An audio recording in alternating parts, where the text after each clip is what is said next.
Hello, I'm Christian Peter, president of Dark Horse Commercial, and we're here for another installment of the ultimate guide for Miami warehouse owners, how to sell for top dollar fast. And today we're going to be talking about marketing for maximum exposure. We're going to talk about the things that move the needle and sound good, but don't really get the job done. So let's get started. So, one of the things that comes up when we're talking about bringing a property to market with a potential seller is, how we're going to expose it in terms of professional photography, drone shots, 3D tours. And while those things are nice, they aren't what moves the needle. What moves the needle is pricing the property properly. As we've talked about in previous videos, when people bring a property to market, you have one chance to make a first impression. Okay. And so while having a polished exterior is good, it's kind of like junk food. It has to have substance. So you can't have a property that looks good on paper, but is priced terribly outside of the market. That's why overpricing is a very, very common reason why properties sit and sit and sit, and why pricing properties properly needs to be the main lever to pull, as opposed to, fancy drone or 3D tours, which look cool, but aren't going to incite someone to make an offer on the property. I've sold, buildings in 10, 15, 20 million dollars with simple photos from an iPhone, right? As long as the photos are in good resolution, you don't need a professional photographer. You don't necessarily need to have a drone. If there's something that really needs to be shown about the property, but there's plenty of satellite photography, 3D tours, those things are all great, but those are bells and whistles compared to having a property that actually is priced properly and will actually sell in the market so that we can create a bidding war for you. So, off market versus on market property, pros and cons. Now, as investors, everybody wants off market properties. And I can understand why. They want off market properties because they want deals that no one else has seen. Why do they want deals that no one else has seen? Because they want the best chance of getting the lowest price for a property. And if you were a buyer in a similar situation, you would want the same thing too. You don't want to have to compete with the rest of the market. But if you were in the chair of a seller, you absolutely want to get your property out in front of as many people as possible. Think of it like this. Let's say you're hiring someone for your company. Would you rather tell one person and hope that they're a good fit? Or would you rather go out into the entire internet, to the entire world to advertise for the one person that's going to make a difference in your company? What do you think gets your chances of having the highest quality person for the job? Obviously, going out to the largest audience possible.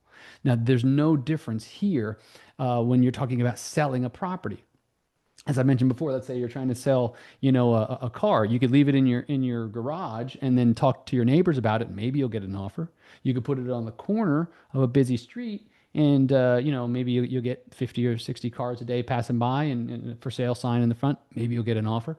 Or you could put it in Dolphins parking lot, right? You could put it up at the Hard Rock Stadium, pop it, during a Dolphins game, and have 20,000 cars pass by it during the day.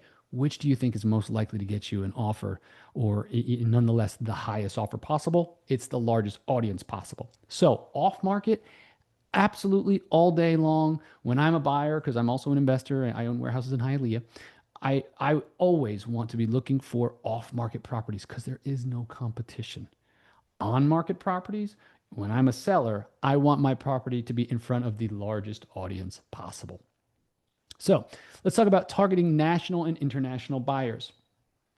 So there's kind of like a catch 22 here. National and international buyers are good. But sometimes they aren't dialed in though to what's going on in the market. So yes, for national buyers, they might not understand that what the real drivers of the Miami market. I'm sure you've heard people come down to Miami and say, "Wow, things are really expensive here," right?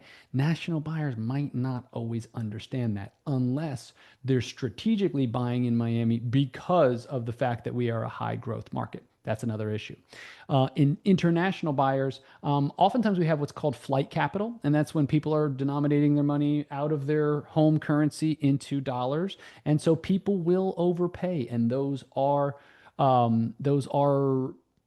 sometimes good buyers. Some of the hiccups come when, in terms of titling and visas, and if you're dealing with a true international buyer, someone that's just getting here, you do have to be careful if they're unable to execute the transaction due to whatever limitations, or they can't get their money. I've seen that before. They can't get their money out of their home country and they were counting on it being transferred. I've seen all kinds of stuff, especially if it's true flight capital and the money is devaluing at a quick rate. You do have to be careful. What once was $10 million might be a fraction of that when it comes time to sell.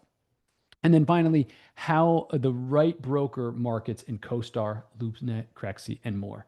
One thing that we have seen over and over and over again is you don't just slap something up on the market and then hope that it brings you offers. You have to write it the proper way. You have to expose it the proper way. You have to position it the proper way. So the right broker is not just going to say, oh, I have a warehouse for sale. They're going to imagine through the eyes of the ideal buyer and write the content to that person.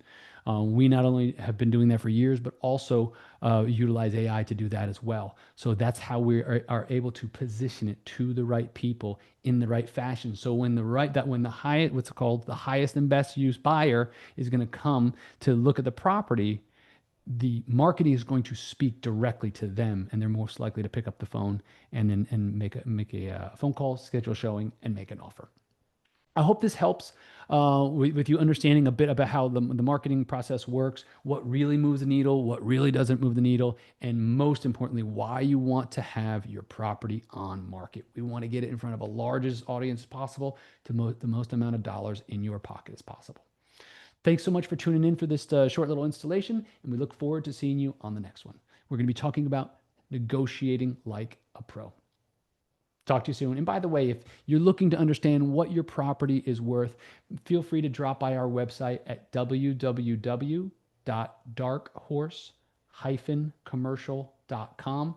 Once you land on our homepage, you just go ahead and click get a valuation and fill out the form, and we'll be happy to run through the market and see kind of where you stack up next to other properties that have actually sold, not what people are asking, what they've actually sold for, so that we can go ahead and put together a strategic plan to take your property to market and get you the most amount of dollars in your pocket as fast as possible. Thanks so much for tuning in. We'll see you soon.